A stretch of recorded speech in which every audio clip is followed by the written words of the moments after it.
কুষ্টিয়ার মিলপাড়া এলাকায় হঠাৎ করে আজ রাত 1টার সময় এখানে আগুনের লেলিহান দেখা যায় এবং আমরা এখানে দেখতে পাই যে সাধারণ মানুষ যারা আছে তারা আসলে আতঙ্কিত হয়ে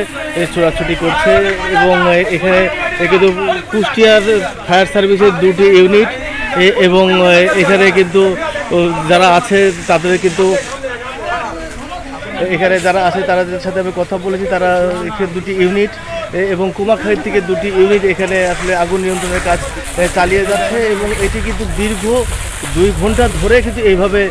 আগুন জ্বলছে এবং এখানে পানির অভাবে কিন্তু তাদের উদ্ধার এবং পানির অভাবে আগুন নিয়ন্ত্রণের যে বিষয়টি রয়েছে আগুন নিয়ন্ত্রণ তারা আসলে করতে পারছেন না এবং আমরা এখানে যারা ফায়ার সার্ভিসের কর্মী যারা আছে তাদের সাথে আমি কথা বলেছি, তারা আমাদেরকে জানিয়েছেন যে এখান থেকে আসলে পুকুরের দ্রুত অনেক বেশি থাকার কারণে আসলে পানির স্বল্পতার আসলে তারা এখানে কাজ করতে পারছেন না এবং এখানে প্রচুর পরিমাণে কিন্তু এখানে আগুন আমরা দেখতে পাচ্ছি। তবে ফায়ার সার্ভিসের কর্মীদের সাথে কথা বলেছি, তারা আমাদেরকে জানিয়েছেন যে মূলত এখানে কিন্তু বিভিন্ন ধরনের কেমিক্যালের বোতল থেকে শুরু করে বিভিন্ন ধরনের প্লাস্টিক সামগ্রী রয়েছে এবং যেটি কিন্তু আসলে কী কারণে আগুন এখানে ধরেছে তারা কিন্তু আসলে সেটা বলতে পারছেন না এবং এখানে কী পরিমাণে ক্ষতি হয়েছে সেই বিষয়ে আসলে তারা জানেন না। তবে এখানে আশেপাশে সাধারণ মানুষ যারা আছে তারা আসলে আতঙ্কগ্রস্ত হয়ে পড়েছে। সাধারণ মানুষরা আমাদেরকে জানিয়েছে যে দীর্ঘদিন ধরে এখানে একটি আসলে অনুমোদনহীন একটি গোডাউনে আসলে কীভাবে বিভিন্ন ধরনের রাসায়নিক যুক্ত বোতল এবং প্লাস্টিক সামগ্রী আসলে এখানে তারা রাখে সে বিষয়ে কিন্তু আসলে তাদের কোনো ধারণা নেই এবং এখন পর্যন্ত কিন্তু আগুন কিন্তু নিয়ন্ত্রণে আসেনি এবং এখানে সবচেয়ে বড় বিষয় এখানে সরকারি 2টি প্রতিষ্ঠান রয়েছে এবং এই জায়গাটি কিন্তু আসলে সরকারি জায়গা এবং এই যেখানে আগুন ধরেছে সেই গোডাউনের পাশে কিন্তু TNTর অফিস রয়েছে এবং আরেকটি বিষয় হচ্ছে এর পাশে কিন্তু সামান্য 5 মিটার দূরেই রয়েছে উত্তর অঞ্চল এবং দক্ষিণ অঞ্চলের যে পদ্মা সেতুতে যে যোগাযোগের একমাত্র পথ সেই রেল লাইন কিন্তু মাত্র এই যেখানে আগুন ধরেছে তার থেকে মাত্র 5 মিটার দূরে, যার কারণে কিন্তু একটি বড় ধরনের ভয়াবহ দুর্ঘটনা ঘটতে পারত বলে সাধারণ মানুষ আমাদেরকে জানিয়েছেন। তবে এখন পর্যন্ত কিন্তু এখানে প্রচুর ধোঁয়া আমরা দেখতে পাচ্ছি এবং আসলে কতক্ষণে এটি নিয়ন্ত্রণে আসবে সেই বিষয়ে কিন্তু এখন পর্যন্ত এখানে ফায়ার সার্ভিসের কর্মীরা কিন্তু আমাদেরকে জানাতে পারেনি। তবে কুষ্টিয়া মডেল থানার ওসির সাথে আমি কথা বলেছি, তিনি আমাদেরকে জানিয়েছেন ইতিমধ্যে কিন্তু আশেপাশের বিশেষ করে যে গোডাউনে আগুন ধরেছে তার আশেপাশের কিন্তু তারা সাধারণ মানুষ যারা আছে তাদেরকে কিন্তু সরিয়ে নিয়েছে এবং এটি গভীর রাত হওয়ার কারণে একটি বড় ধরনের দুর্ঘটনা ঘটতে পারত বলে সাধারণ মানুষ আসলে দাবি করেন, যেহেতু এটি কিন্তু একটি জনবহুল জায়গায় এবং যেটি একটি একদম পৌরসভার মধ্যে এবং কুষ্টিয়ায় মিলপাড়া এলাকায় যেটি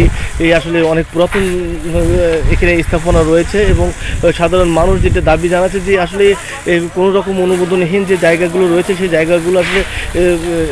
রেলওয়ের কর্মকর্তা যারা আছে তাদের সাথে যোগ সাদস্যে তারা আসলে এগুলো লিজ দিয়ে থাকে এবং এগুলো সাধারণত কৃষি লিজ নেওয়ার পরে তারা এখানে আসলে বিভিন্ন ধরনের রাসায়নিক কর্মকাণ্ড রাসায়নিক জিনিসপত্র নিয়ে কিন্তু তারা এখানে নাড়াচাড়া করে এবং বিভিন্ন ধরনের বোতল টোতল এখানে পরিষ্কার করে এবং দেখতে পাচ্ছেন যে আসলে কোনোভাবেই কিন্তু আগুন নিয়ন্ত্রণে আনতে পারছে না ফায়ার সার্ভিসের কর্মীরা এবং তারা কিন্তু চেষ্টা করছে আসলে ফায়ার সার্ভিসের কর্মীরা এখানে চেষ্টা করছে আগুন নেভানোর জন্য, তো তারপরেও কিন্তু আসলে তারা কোনোভাবে পারছে না এখানে আগুন নিয়ন্ত্রণের জন্য এবং কিন্তু প্রচুর পরিমাণে আগুন কিন্তু এখনও রয়ে গেছে। তবে এখানে ফায়ার সার্ভিসের কর্মী যারা আছে এবং এখানে যিনি দায়িত্বে আছেন তিনি আমাদেরকে জানিয়েছেন যে এখানে প্রচুর পরিমাণে প্লাস্টিক সামগ্রী এবং বিভিন্ন ধরনের কাচের বোতল রয়েছে, যার কারণে আসলে আগুন নিয়ন্ত্রণ নিয়ে আসার জন্য আসলে তাদের নানা ধরনের সমস্যা হচ্ছে এবং সহজে তারা আগুন নিয়ন্ত্রণে আনতে পারছে না এবং গত 2 ঘন্টা ধরেই কিন্তু আগুন এখানে জ্বলছে এবং আশেপাশে সাধারণ মানুষরা কিন্তু আতঙ্কগ্রস্ত হয়ে পড়েছে। তবে এখানে কী পরিমাণে আগুনের যে ক্ষতি হয়েছে সেই বিষয়ে কিন্তু আসলে এখন পর্যন্ত ফায়ার সার্ভিস এবং তারা কিন্তু এখনও যারা ঊর্ধ্বতন কর্মকর্তা যারা আছে তারা কিন্তু এখনও কোনোভাবেই এই বিষয়টা এখন পর্যন্ত জানাতে পারেনি যে কী পরিমাণে ক্ষতি হয়েছে এবং কী ধরনের এখানে ক্ষতিকর জিনিস রয়েছে সেই বিষয়ে কিন্তু এখন পর্যন্ত তারা কোনো কিছু আমাদেরকে জানাতে পারেনি। তবে আমি জেলা পরিষদের সাথে কথা বলেছি, জেলা পরিষদ আমাদেরকে জানিয়েছেন যে এখানে আগুন নিয়ন্ত্রণের জন্য এবং আগুন যাতে বাইরে যেতে না পারে সেই বিষয়ে আসলে নজরদারি রাখছে এবং এখানে কিন্তু জেলা প্রশাসনের যে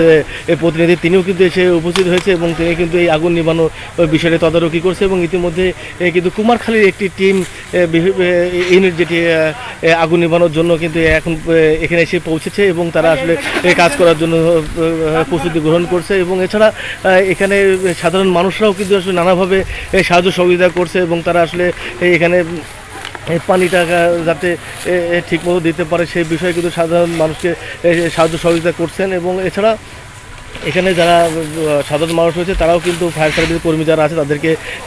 সাহায্য সহযোগিতা করছে এবং আপনারা দেখতে পাচ্ছেন ফায়ার সার্ভিসের কর্মীরা তারা কিন্তু এখন এখানে বিশেষ করে আশেপাশে থেকে সরিয়ে দিচ্ছে এবং আমরা দেখতে পাচ্ছি যে অনেক প্রচুর আগুন কিন্তু এখন পর্যন্ত নিয়ন্ত্রণে আনতে পারেনি এবং গত 1 ঘন্টা ধরে কিন্তু ফায়ার সার্ভিসে কর্মীরা কিন্তু আসলে চেষ্টা করছে এবং প্রচুর ধোঁয়া এবং এই ধোঁয়ার মাঝে মাঝে কিন্তু এখানে প্রচুর পরিমাণে এই জায়গাটায় বিভিন্নভাবে বিস্ফোরণ ঘটছে এবং এখানে বোতলগুলো বিস্ফোরণ ঘটাচ্ছে বলে আমাদেরকে জানাচ্ছে ফায়ার সার্ভিসের কর্মীরা। তবে কত নাগাদ আসলে এখানে আগুন নিয়ন্ত্রণে আনা সম্ভব হবে সেই বিষয়ে কিন্তু এখন পর্যন্ত তারা আসলে জানায় নাই। তবে আমরা এখানে দেখতে পাচ্ছি যে এখন পর্যন্ত আগুন কোনোভাবেই নিয়ন্ত্রণে আসছে না বলে আমরা দেখতে পাচ্ছি এবং আপনারা দেখতে পাচ্ছেন যে ফায়ার সার্ভিসের কর্মীরাও কিন্তু আসলে চেষ্টা চালিয়ে যাচ্ছে এবং এই জায়গাটায় যে দেওয়ালটি রয়েছে এই দেওয়ালটি কিন্তু টিএনটির দেওয়াল এবং এখান থেকে মাত্র 5 মিটার দূরে রয়েছে রেলপথ এবং একটি বৈদ্যুতিক তারও গেছে কিন্তু এই যে গোডাউন আছে সেই গোডাউনের উপর দিয়ে। তবে এখানে সাধারণ মানুষরা আসলে আমাদেরকে জানিয়েছেন যে একটা জনবহুল এলাকায় যে কীভাবে এখানে গোডাউন তৈরি হয় সেটা কিন্তু আসলে তাদের বোধগম্য নয়। আপনারা দেখতে পাচ্ছেন যে ফায়ার সার্ভিসের কর্মীরা কিন্তু এখানে তারা নানাভাবে আগুন নেভানোর জন্য চেষ্টা করছে এবং মূলত ফায়ার সার্ভিসের কর্মীরা এখানে কিন্তু আগুন নেভানোর থেকে আগুন যাতে দূরে সরে না যায় এবং আগুনের বিস্তৃতি যাতে না ঘটে সেই বিষয়টি মাথায় রেখে তারা আসলে এখানে কাজ করছে এবং এখানে কিন্তু কোনোভাবে প্লাস্টিক সামগ্রী থাকার কারণে কিন্তু কোনোভাবেই কিন্তু আগুন নেভাতে পারছে না বলে আমরা দেখতে পাচ্ছি। এখানে কিন্তু প্রচুর বাতাস বয়ে যাচ্ছে যার কারণে আগুন কিন্তু বিভিন্ন জায়গায় এই কম্পাউন্ডের ভিতরে কিন্তু দ্রুত ছড়িয়ে যাচ্ছে যার কারণে আসলে এখানে কতক্ষণ নাগাদ আসলে এখানে আগুন নিভাতে পারবে সেই বিষয়ে আসলে সুনির্দিষ্ট কিন্তু কোনো বিষয় এখন পর্যন্ত আমাদেরকে জানাতে পারেনি ফায়ার সার্ভিসের পক্ষ থেকে। তবে জেলা প্রশাসনের পক্ষ থেকে কিন্তু এখানে তাদের প্রতিনিধি আছে তার সাথে আমি কথা বলেছি, তিনি আমাদেরকে জানিয়েছেন যে এটি যাতে দ্রুত সময়ের মধ্যে এই আগুনটা নেভানো যায় এবং এখানে কারা তো আমি এই কুষ্টিয়ার মিলপাড়া থেকে আগুন নেভানো নিয়ে এই ছিল আমার কাছে সর্বশেষ।